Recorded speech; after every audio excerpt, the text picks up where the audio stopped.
But we find it difficult to cut it to the marketplaces. Yam, for instance, that will not be so long if it is not properly stored.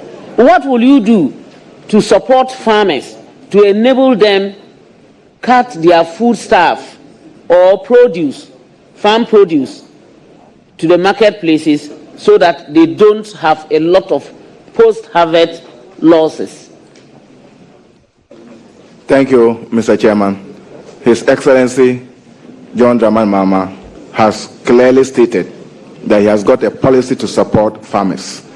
And as a regional minister, I will work in collaboration with my colleagues of other sectors to be able to see what we can practically put on the ground. For carton of foodstuffs from the farm gate to the market is contingent on a lot of incentives. Another is the means of carrying it.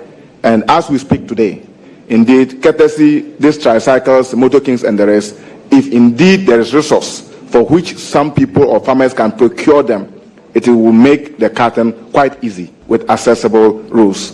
But we must equally agree that the yields and the quality of the seeds that we are using is becoming a challenge.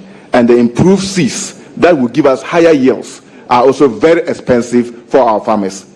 Thankfully, we have got Women Development Bank and other policies that NDC has promised to put in place. And when we leverage that, I can tell you, every farmer will be happy. And farming will become much, much economical to the people of Ghana. I've also been a teacher by profession. I observed one problem: the education of the girl child. When they start from class 1 up to class 3, many times the enrollment, you find that the girl child, the girls in a classroom are more than the boys. But as they get into class 3, 4, and then above, they begin leaving school. And it looks like we are not able to control this factor. As an educationist yourself, and getting into this position, and having worked all this while, and a lawyer, will you make it incumbent on yourself to ensure that you give that education and support to the girl child and to the parents to support the girl child continue with education? Thank you. Thank you, Mr. Chairman. Obviously, by the grace of God, we will work together to give that massive support because it's a policy of the NDC government and His Excellency John Dramani Mahama.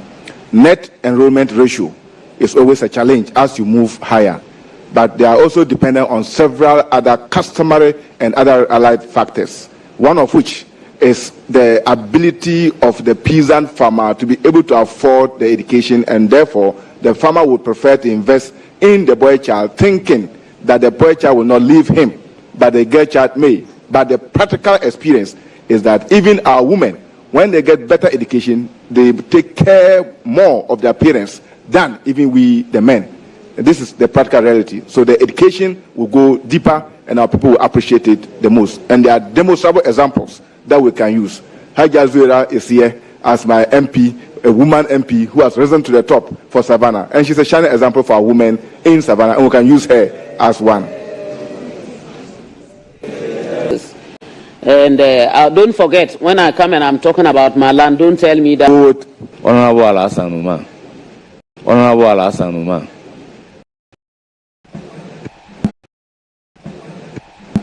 Thank you, Chairman.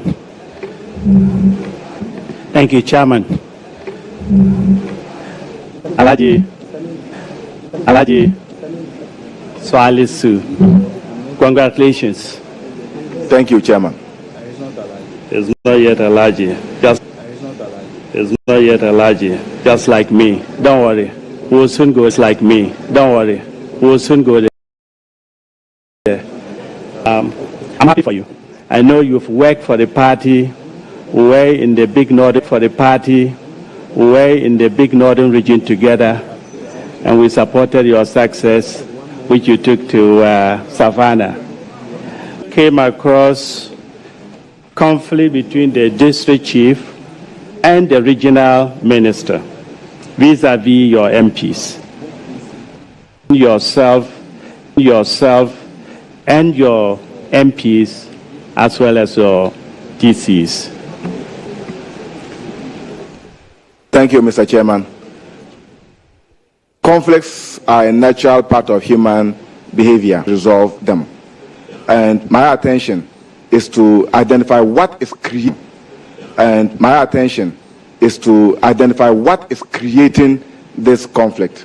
Some of the conflicts which exist are nothing but communication gap between the member of parliament for that area with whom the people voted and are always and all the time contacting.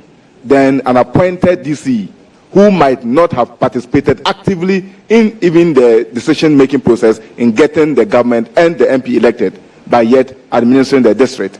This, when you get that synergy, you can always see how best you can resolve them. But I can tell you that it is not always a problem of the MP or a problem of the DC. Sometimes even their supporters can create some kind of conflict without analysis of the conflict. It's a pure way to get the best solution for it. At the end of the day, this is the principal objective, and I will ensure that we will do that. More so, with my background in alternative dispute resolution, I would obviously be at the helm of affairs by the grace of God. Thank you. Mr. Chairman, I'm satisfied, and thank you. I wish you well. It's now the turn of Honorable Mahama Shaibu. Mr. Chairman, I'm exceedingly grateful. Honorable nominee, in accelerating the development of the region. Thank you. In fact, it is true.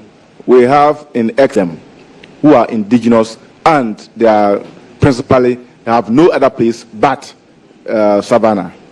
And I can tell you that they've lived together peacefully for all these years. Now that we've got a region, there are people, this must be documented and see to it being done appropriately. And the necessary advice and instructions will be made to do that. But if it is that of Savannah, I can tell you, the people of in the country, a lot of the indicators are not giving us a good picture. And this is the 2024, it's a challenge for all of us to be able to see how best we can improve the lives of the people of Savannah. And together, we shall succeed. Thank you so much. My advice, work closely with your MPs, and then you will be successful. Thank you so much, and I wish you all the best. Most grateful, Chairman. I will now call on Honorable George Kweku Ricketts Hagan. You are welcome. Thank you very much. You are discharged. You will hear from the committee. Most grateful, Chairman.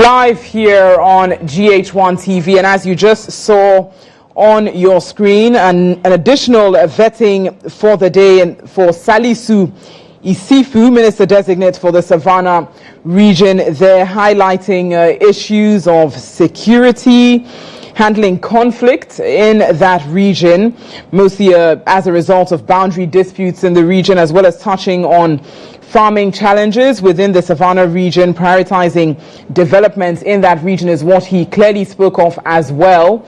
A new region, a relatively new region, and ensuring that development, economic development, is prioritized within that region. Now, this vetting was roughly 30 minutes, or just a little over 30 minutes, as you witnessed on your screens there here on GHOne TV. We've been bringing you live our continuous coverage of the ministerial vetting of ministerial nominees made by President John Dramani Mahama. It's been a long and busy day there in Parliament, in the lawmaking house. The Appointments Committee vetting these various ministerial nominees. Samuel Okujeto Ablakwa Kwabena Minta Akando Isifu Seidu, Charity Gardner Salisu Isifu have all been vetted throughout the day, the longest of these vettings being that of Samuel Okujeto Ablakwa, and some very important news that came through within the day as well was the suspension of some 4 MPs who've been suspended for 4 weeks as a result of the issues that were seen in Parliament, the confusion that was observed and witnessed in Parliament yesterday.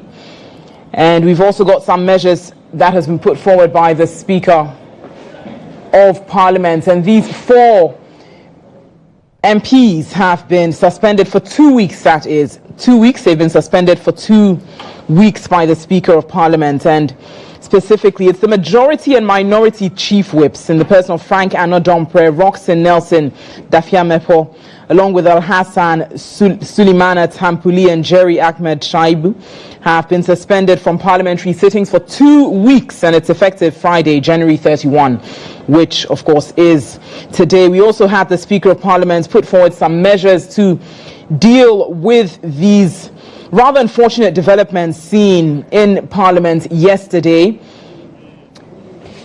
Now let's return to the Appointments Committee as we see another vetting is set to take place. That the evidence I shall give before this committee, touching the matter in issue, shall be the truth, the whole truth, and nothing but the truth, So help me God. So help me God.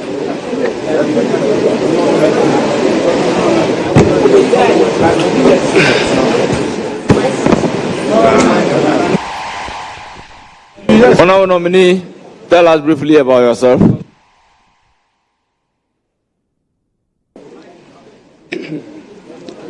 Thank you very much, Mr. Chairman. My name is Wilbert Petty Brentum, a trained mining engineer by profession. I started my schooling at a village where I come from called New Yakase. I completed middle school and I went to Asenkegwa Secondary School. From there, I passed the O-level and then went to the Ghana Secondary Technical School, GSTS. I completed there and later went to the University of Science and Technology School of Mines at Takwa, where I trained as a mine surveyor. There I worked with the Ghana Cocoa Board initially. In fact, before coming to the university, after sixth form, I worked. But I came to the university, went back and taught in the Dwabosu Senior Secondary School. And in the process, I stood elections and won as an assemblyman. And while I was working as an assemblyman, I had a privilege to serve on a number of subcommittees, including a work subcommittee where I was the chairman, and automatically by the statute, I became the chairman of the technical evaluation team. I also served on environmental subcommittee and also member of the statutory planning committee. Mr. Chairman, I later went to do my MSc when the school now changed to University of Mines and Technology. After that, I had the privilege to work with the Ghana Minerals Commission as a staff in the small-scale mining department. After working for some time, I left and joined an international organization called Solidaridad. From there, I had opportunity to work in fact, on global platforms because we attended seminars and workshops on artisanal small-scale mining. Mr. Chairman, on the side of the party, I've done quite a lot of job. In the 2020, I was the chairman of the Manifesto Committee in the Western North region, a job I think I performed with excellence. I was also a member of the campaign team and was in charge of security. I was the secretary to the security for the elections. So in a brief, that's what I have to say about myself. Thank you very much, Mr. Chairman. I give the floor to Honorable Mama Erga.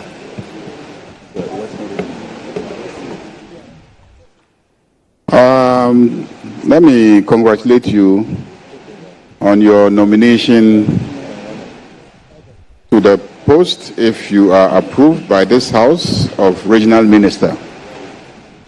Western North, Western Region, the Forest Belt generally, our major challenge now is how to deal with illegal mining activities, especially in forest areas, forest reserves. Can you tell us your appreciation of the problem? What is causing this urge to mine in forest areas or forest reserves?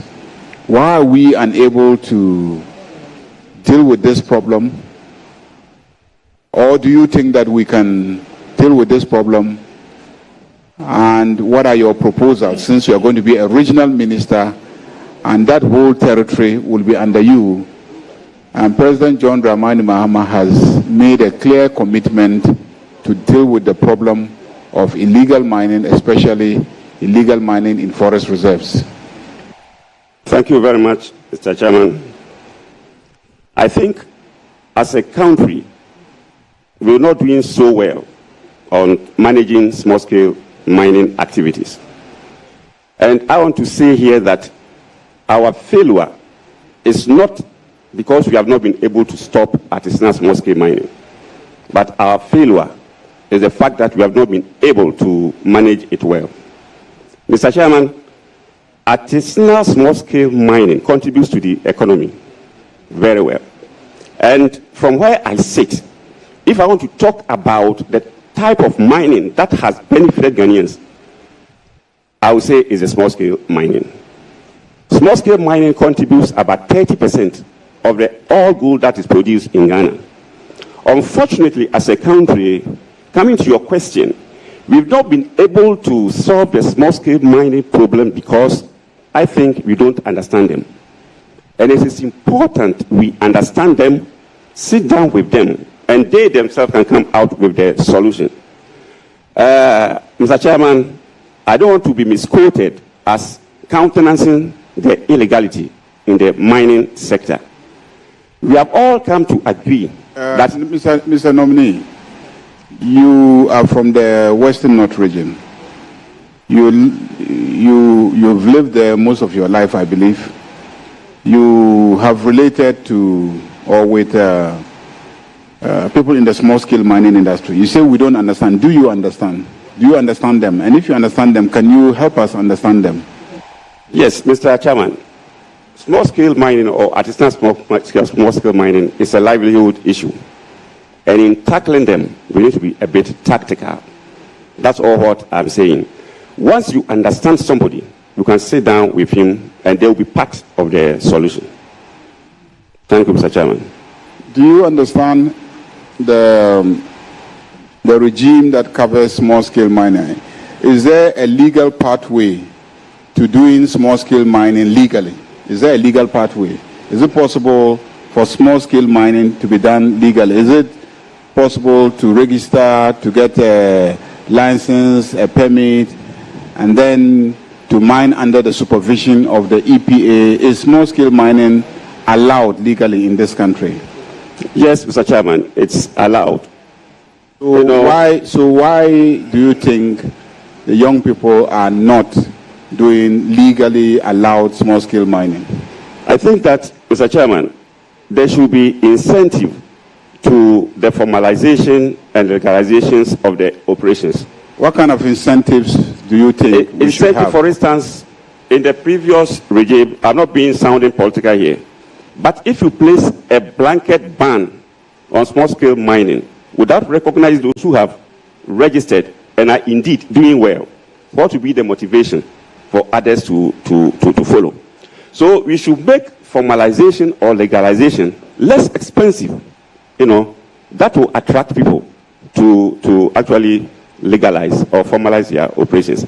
There is a law to that. The Small Scale Mining Act 2006, Act 703, spells out, the modalities for the acquisition of mining licenses. And through the Minerals Commission, the same, statute provide require them to provide extension services to, the small-scale miners. Mr. Chairman, if you allow me, let me say one thing. That as a former employee of the Minerals Commission, in our extension service provided, we had nothing to do with the illegal miners. But they are the major people causing the problems. So is it your view that the supervising authorities, let's say Minerals Commission extension officers and EPA officers, should deal with all mining activities on the ground, irrespective of whether they are registered or not, so that at least at the barest minimum, we can ensure that they are mining according to the standards of mining, whether they are registered or not? Is that something that you think is a wise decision? Mr. Chairman, that is what I will recommend, because they are causing the most of devastation. Let me draw your mind to something. In the so we should separate questions of legality and title to the land where you are mining from the question of whether or not you are mining properly using the proper processes. We should separate those, and Mineral Commission supervisors, EPA officers on the ground should be blind to the question of whether or not you properly have title to the place and focus on anybody who is mining and ensure that they mine according to accepted standards. Do you think that that is a smart thing to do? That I'm looking at a stepwise approach to get rid of the illegal miners. So we deal with them and then find the best way to get them out. You see, that's what I'm saying, Mr. Chairman. So what I understand you to be saying is that one of the faults in our system is that Minerals Commission is blind to people actually on the ground mining simply because they don't have proper licenses to mine. EPA officials on the ground in a district will see people engage in small-scale mining, and they will not guide them to mine properly based on appropriate environmental standards, simply because those people don't have licenses to mine their sites. So if we had a regime where any of them, Minerals Commission or even EPA, could step in and supervise them to mine properly, at least we will be ensuring that they mine according to environmentally appropriate standards. Is that a position that you share? Yes, Mr. Chairman, exactly what I'm saying. Now, what do you think is the major challenge of these young people to access land? Because I was a Minister for Environment, and I toured the country, and I found out that many of these people that we say are engaged in illegal mining actually want to have permits to mine at the sites where they mine. Is that something you discovered yourself also? Yes, I think there are limitations to where they can actually acquire licenses to mine. I'm not saying that, I'm not asking, do they have a desire to have permits to mine the areas that they yes, please, Mr. Chairman. Also discover that if they had easy access to permits, that they will mine in an environmentally appropriate manner. Did you discover that? Yes, please, Mr. Chairman. You also discover that they are happy to invest in their site if they had proper permits to mine at those. Yes, Mr. Chairman. But what is causing them not to have access to permits to those sites? Is it because there are no offices for the Minerals Commission in those locations? Or is it that people at the Minerals Commission have already mapped out all those sites and plotted the names of companies, and when these young people go there and they want permits, they are told that the site is occupied, and then they also then decide to resort to illegal, so-called illegal mining? Is that something that you found out? Yes, actually the Minerals Commission, Mr. Chairman, have blocked out areas for small-scale mining, and most of these miners go outside the blocked out areas.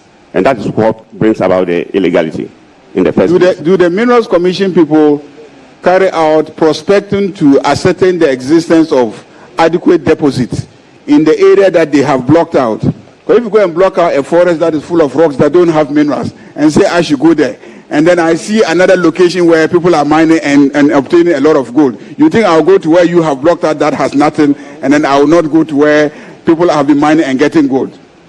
Mr. Chairman, the Minerals Commission does take up that responsibility because I think of the risk that you're talking about. So Minerals Commission just blocks out places and say you can go here, irrespective of whether there's gold there or not.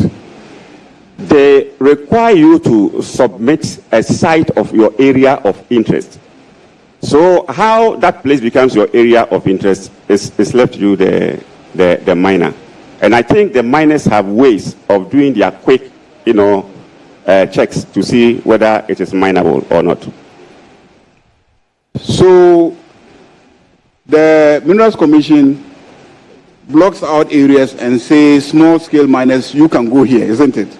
Yes, Mr. Chairman. But they haven't done any studies to determine whether there's gold where they are directing them to go. Not at all, Mr. Chairman. And then the miners then discover that there's gold somewhere. And when they go there, they tell them that those areas have been blocked for large-scale miners. Yes, Mr. Chairman, that happens. What will be your own natural tendency? Will you go to the place that doesn't have gold, or you go to where there's evidence that there's gold? Of course, I'll go to where there's evidence, Mr. Chairman. So do you think this observation gives you a clue how to resolve the issue of so-called illegal mining and galamsey? Mr. Chairman, to begin with, I think to curb this small-scale or illegal small-scale mining menace, we need to get the miners organized and then work with their leadership. I think to an extent that will solve the problem. And then we can lead them to assess areas that are of, potential in terms of mineralization. The point I want to make is, do you think that any effort to solve the problem of small-scale miners and encourage them to go to a site must necessarily involve the state investing in some basic reconnaissance prospecting to establish the existence of deposit there before you direct them to that location? Yes, I think, Mr. Chairman, that will be of help. Because if we get state-of-the-art equipment to determine where mineralization is, and you put the small-scale miners there, it will go a long way to help us solve the problem. Then the investments that we make in soldiers to go around and then be chasing these young boys up and down, the investment that we make, that investment, do you think that if we devoted a fraction of that investment into buying some of the equipment that will actually help them determine the existence of deposits at sites that we are directing them, do you think that will be a more appropriate use of state resources instead of investing in soldiers to be chasing them? Yes, Mr. Chairman, that's a very good step. After all these discussions that we have had, when you are regional minister, briefly tell me what you will do about small-scale mining. What I will do about small-scale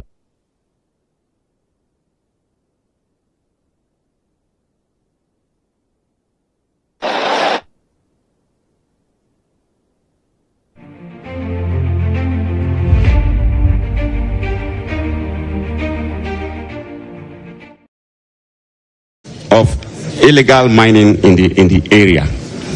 And then based on the various localities that I find them, I will work with stakeholders to actually come out with a roadmap.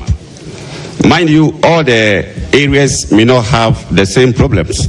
They have site-specific issues that can be dealt with. I've been galvanizing all the experience and knowledge using the Minerals Commission, the EPA, and then as a regional minister, facilitating a process. I think we will go a long way to minimize the bad effect of illegal mining. Thank you very much. Any further question, or I should take the floor and ask him questions? Honorable nominee, I will ask you just two questions.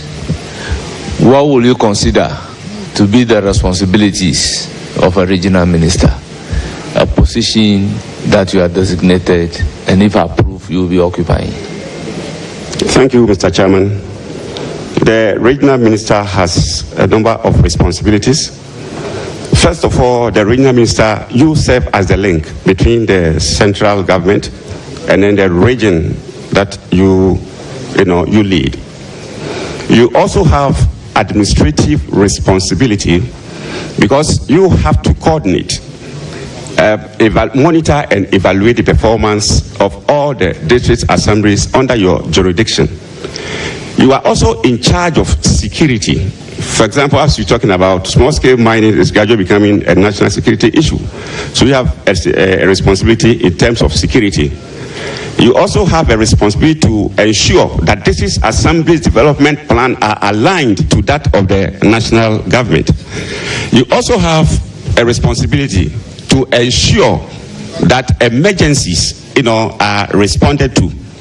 And what, as a regional minister, I will do is to have an emergency preparedness or emergency plan so that we see how we can manage them in the first place before they even arrive.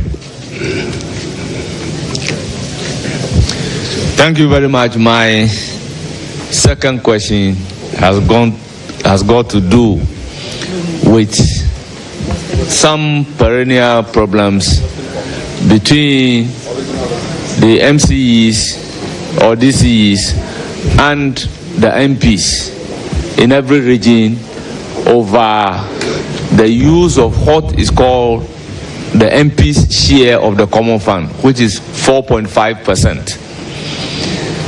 The MP is the one who is to authorize the use to which that money is supposed to be put. However, the MP is not a signatory to the account. And many a time, they would do the authorization, but the MCE would refuse to sign the disbursement form, leading to the DCD and MFO writing the check. How do you intend to solve that problem in your region when giving the nod? Thank you very much, Mr. Chairman. Our performance at the regional and the district assembly levels should be measured by the people. And that is saying through elections. So if you are a DCE and you are not supporting your MP to implement projects through his common fund, and the DCE comes to tell me, the MP comes to tell me that you are sabotaging him, then I think that is something that is worth looking at. Because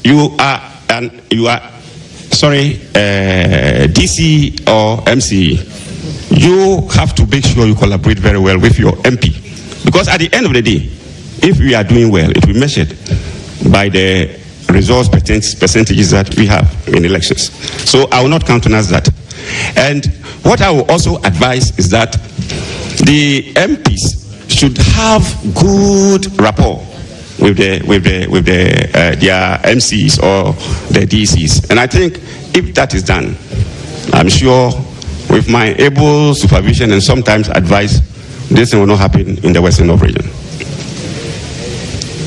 Thank you very much for displaying your knowledge. We are grateful for you attending upon the committee and answering questions. You will hear from the committee, but before I discharge you, let me have the pleasure to introduce Mr. Michael Edu, NDC Regional Chairman, Western North Region.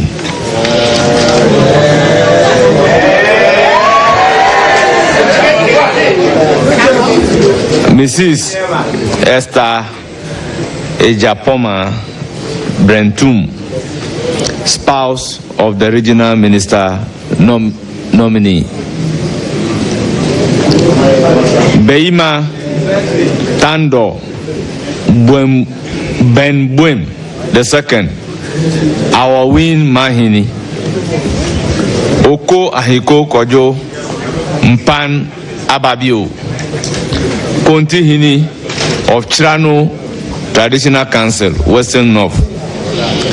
Nana Enoku Penny III, Chief of New Yakesi. Mr. David Kwa, Regional Vice Chairman, Western North Region. Comfort Nyako, Regional Women's Organizer, Western North Region. Nana Opompenyi III, Chief of Omanpi Divisional Area, Omape Divisional Area, and Tufuhini of our Win Traditional Area.